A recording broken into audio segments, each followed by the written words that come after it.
গিরিশবার্গ metro স্টেশনের কাছাকাছি রামদুলাল নিবাস অর্থাৎ চাটুবাবু লাটুবাবুর বনেদি বাড়ির পুজো দিয়ে আমাদের আজকের নবমীর পুজো পরিক্রমা শুরু হলো। প্রত্যেক বছর অনেক ভিড় ভাট্টা থিমের পুজো দেখি, কিন্তু ইচ্ছে ছিল জীবনে অন্তত একবার হলেও এই বনেদি বাড়ির পুজোগুলো দেখব। আজকে তার সৌভাগ্য হলো। প্রথমেই আমরা এসেছি, যেটা বললাম, চাটুবাবু লাটুবাবুর বাড়িতে। তার বাড়ির ভেতরটাতে এসেই মায়ের রূপ দর্শন করেই আজকে প্রথমেই চোখ আর মন দুটোই জুড়িয়ে গেল। এরপর আমরা চলে গেলাম দত্ত বাড়িতে। এই বাড়িটির ভেতরে অত জৌলুস ছিল না ঠিকই, কিন্তু এর প্রধান আকর্ষণ আমার কাছে ছিল এই উঠোনে এত সুন্দর করা একটি আলপনা। বাড়িতে ঢুকেই প্রথমে বাড়ির চারপাশটা দেখে নিলাম। কি সুন্দর ঐতিহ্য বহন করে চলেছে এই বাড়িগুলো। আর এই দেখুন, এই আলপনার কথাটাই আমি বলছিলাম। তারপর মায়ের রূপ তো আছেই। মায়ের এই রূপ দেখে সত্যি মন চোখ দুটোই আবারও জুড়িয়ে গেল। এরপর আমরা চলে গেলাম কিছু দূর হেঁটে জোড়াসাঁকোর দা বাড়িতে। এটাকে বন্দুক বাড়িও বলা হয়। এই বাড়ির ভেতরটাও খুব সুন্দর করে সাজানো ছিল। এই দেখুন, চারপাশটা কি সুন্দর করে সাজানো, এবং ওপর দিকটা এই বাড়িটার ফাঁকা, জানেন তো। এবং মায়ের কাছে যখন প্রবেশ করলাম, কি বলবো, আপনারাই দেখে নিন কি অপূর্ব কারুকার্য, কি সুন্দর।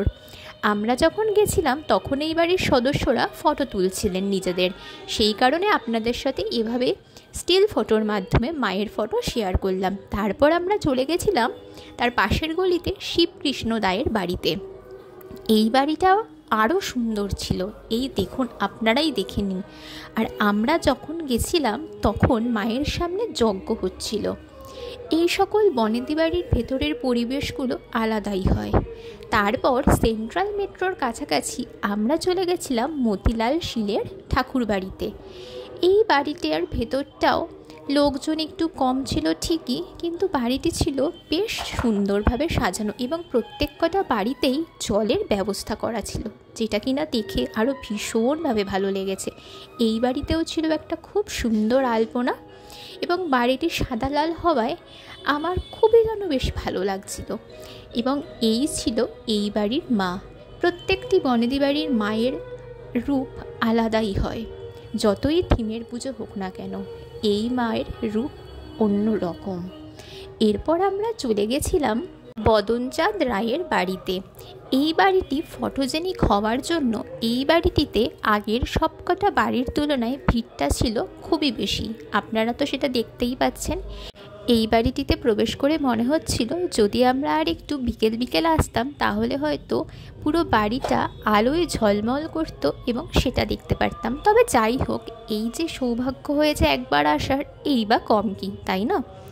আমরা যেহেতু প্রথমবার এইসব বনেদি বাড়িগুলোতে এসেছি, তাই বনেদি বাড়ির প্রত্যেক কটা আনাচে কানাচে আমরা বেশ ভালোভাবে ঘুরে ঘুরে দেখছিলাম। এবং এরপর চলে আসলাম ঠাকুর দালানে। ঠাকুর দালানের মধ্যে যে ঝাড়বাতিগুলো রয়েছে, কি সুন্দর, অপূর্ব, তাই না? এরপর আমরা দর্শন করে নিলাম মায়ের। চলুন আপনাদের সাথেও শেয়ার করি সেটা। দেখুন মায়ের কি অপরূপ রূপ, সত্যি। আর আমি আরও একটা জিনিস খেয়াল করছি, বনেদি বাড়ির প্রত্যেকটি মা কিন্তু ঢাকের সাজে। এই ঢাকের সাজে মাকে অপরূপ লাগে। এরপর আমরা চলে এসেছিলাম এসপ্ল্যানেডে। এসপ্ল্যানেডের যানবাজারে এই বাড়িটি রানী রাসমণি ভবন নামে পরিচিত। এই পুজোটি রানী রাসমণির কনিষ্ঠ কন্যা জগদম্বা এবং তার স্বামী মথুরামোহন বাবুর পারিবারিক পুজো। এই পুজোতে আমার মনে হয় এখনও হয়তো বলি প্রথাটি রয়েছে, কারণ আমরা যখন ঠাকুর দালানে উঠি মায়ের দর্শন করতে, তখন দেখি ভোগের পাশে একটি ছাগলের মাথা রাখা, হয়তো এখানে এখনও বলি হয়। এরপরে রাস্তার অপোজিটে আমরা চলে গেছিলাম জানবাজার রাজবাড়িতে। এই রাজবাড়ির এখন অবস্থা জীর্ণকায়। এইখানে এসে মনে হচ্ছিল এক সময় এই বাড়িতে কতই না জৌলুস ছিল, কত মানুষজন ছিল, আর আজকে দেখুন। যাই হোক, এইসব কথা ভেবে আর মন খারাপ করব না। তবে এটাই ভালো লাগা যে পুজোর সময় মায়ের দর্শনে তো কিছু মানুষ এই বাড়িতে আসেন। আরও একটা জিনিস আমাকে অবাক করেছিল, আজকে আমি যে কটি বনেদি বাড়ির মাকে দর্শন করলাম তাদের মধ্যে এই মায়ের বর্ণ কিন্তু সম্পূর্ণ আলাদা। আপনারা তো সেটা বুঝতেই পারছেন। এই মা কিন্তু আকারে বেশ অনেকটা বড় ছিল এবং সামনে ছিল সারদা মা এবং রামকৃষ্ণদেব, এবং তাদের পাশে কিন্তু ওনাদের হয়তো বহু বছরের পুরনো প্রতিষ্ঠিত রাধা গোবিন্দ গোপাল ঠাকুরও ছিলেন। তো এই যে ভীষণ সুন্দর, এটাই ছিল আজকের আমাদের বনেদি বাড়ির পুজো পরিক্রমার শেষ পুজো, এবং ঠাকুরের কি অপরিম আশীর্বাদ। আমরা কিন্তু এখানে মায়ের কিন্তু ভোগও পেয়েছি, যেটাতে কিনা আমাদের মন আরও ভীষণভাবে খুশি হয়ে গেছিল। আর এই ছিল ঠাকুর দালানটি ভীষণ সুন্দরভাবে সাজানো। তো আজকের আমাদের বনেদি বাড়ির পুজো পরিক্রমা শেষ হলো। সবাই ভালো থাকবেন।